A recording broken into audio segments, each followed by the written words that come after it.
For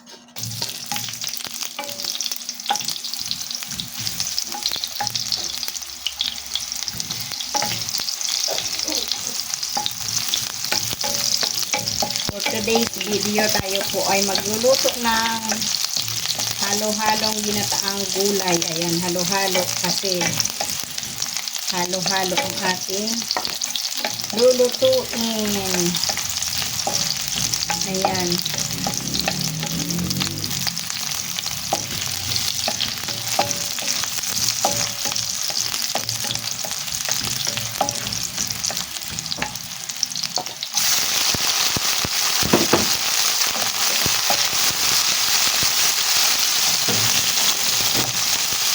Ibang klase ang ating lulutuin, guys.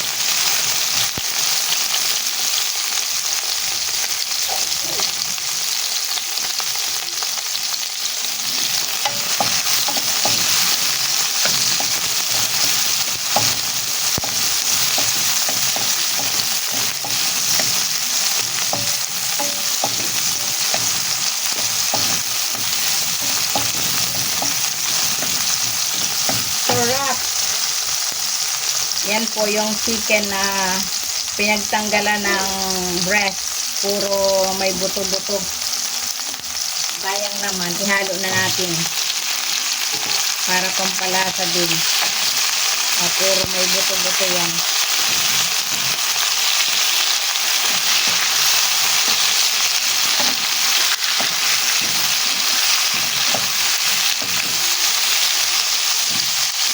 Nakita akong balahibo.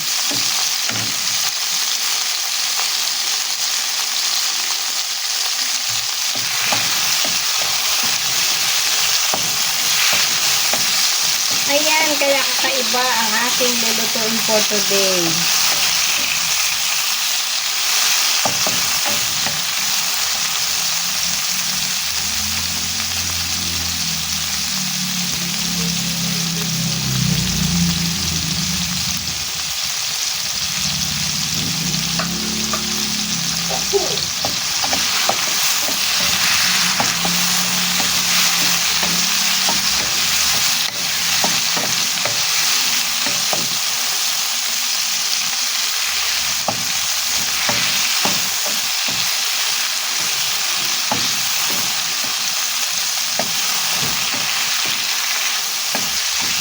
Inihalo na.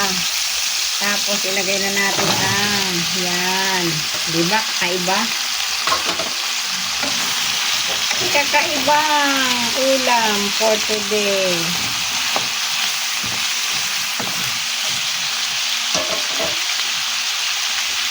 Lagyan natin ng water. Konting water.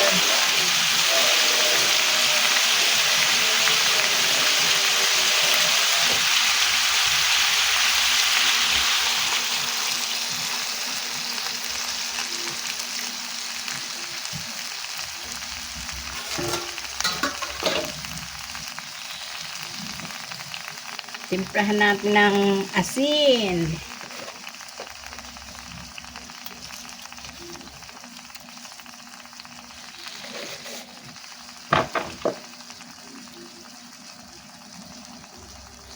Hintayin muna natin kumulo.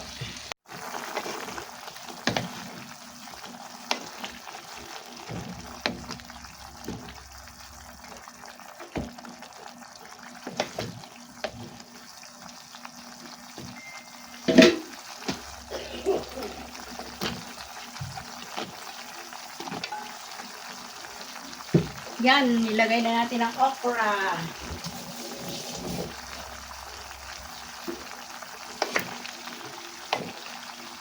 At meron pa tayong ito oh. Yan, di ba kakaiba?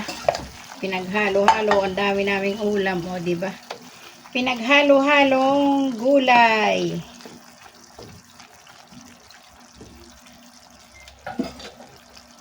Atin munang takpan. Lagyan natin ng black pepper. Tsaka bitchin. Ajinomoto.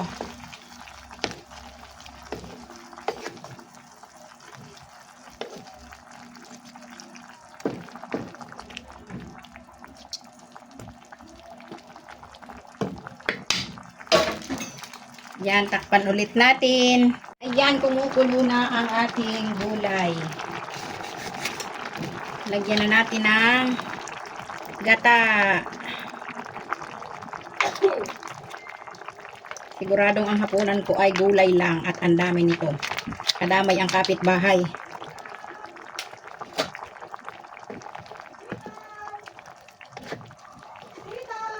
Ayan, ang sarap po niyan. Oh.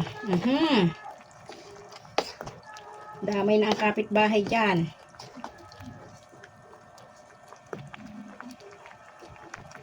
Hintayin na natin kumulo. Para atin ang matikman kung ano ang lasa niyan. Sarap po niyan. Dinagdagan ko ng asin.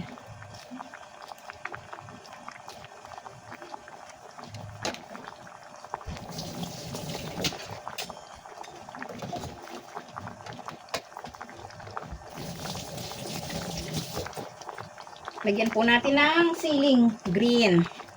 Yan. Ating halo-haloin para lumapot. Dinagdag-dagdagan ko kasi ang sabaw kasi pag minsan naiiga sinisip-sip ng kalabasa.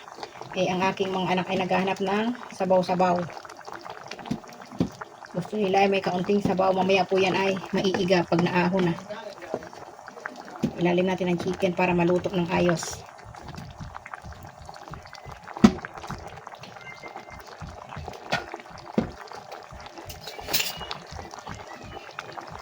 Man nga natin sa asin. Matabang pa.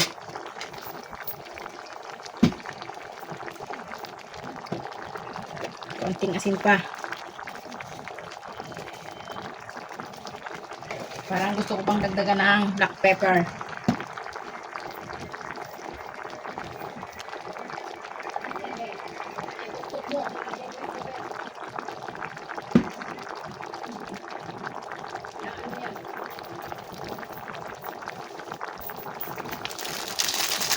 Ayan. Intindihin natin ang ating cellphone. Natapos na pala dun sa isang premiere. Lumipat na tayo sa isa. Kay Ma'am Alice.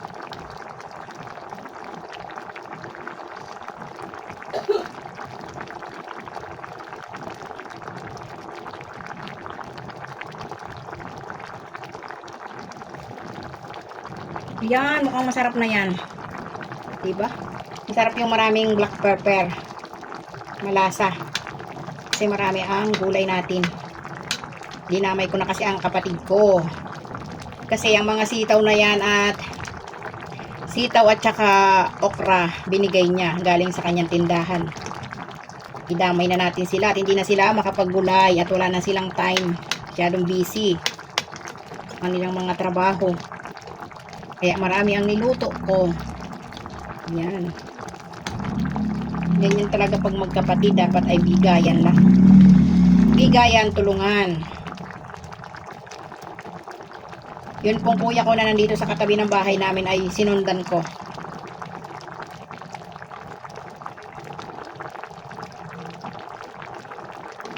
Kami ang magkasunod na ipinanganak.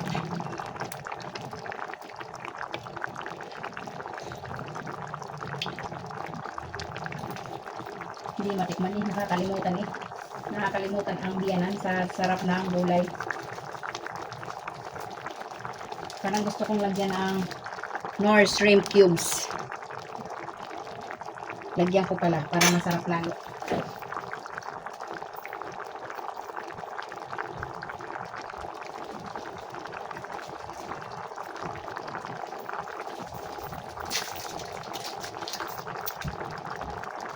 Lagyan natin ng isang shrimp cubes para malasa ang ating ginataan. O, diba kakaiba yan, o. May ilalagay pa ako dyan, talbos ng kamote.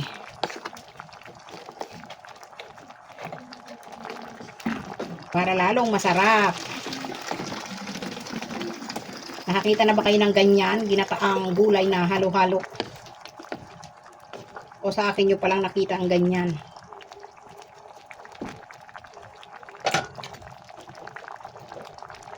tikman.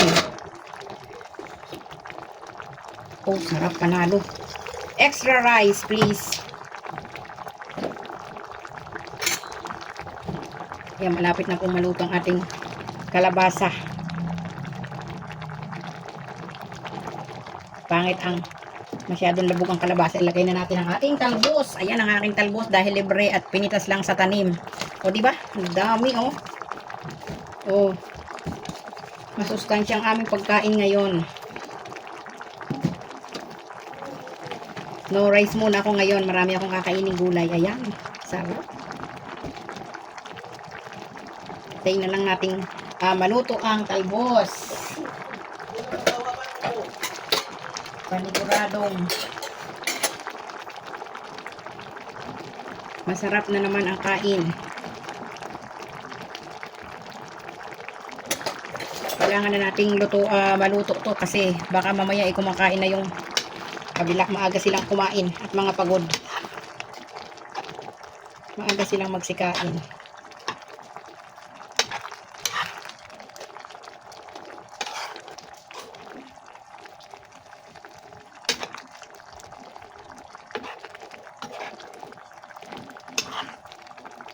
Hinalo na para siguradong halong-halo ang lasa.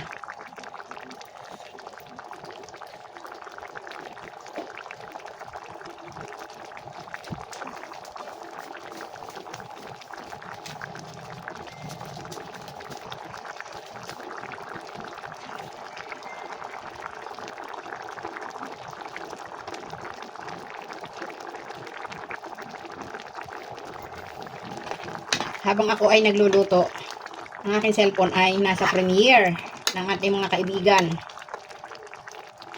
Premiere ni Ma'am Alice. Nakatapos na tayo sa premiere ni Sis Ina at saka ni Bing The Other Side at ni Sis Lynn SG Live. Ngayon naman ay kay Ma'am Alice. Tapos yung isa kong cellphone ay nasa playlist na ng Team Locotoys. Ayan, luto na po. Ang sarap-sarap. Yan lang po. Thank you for watching.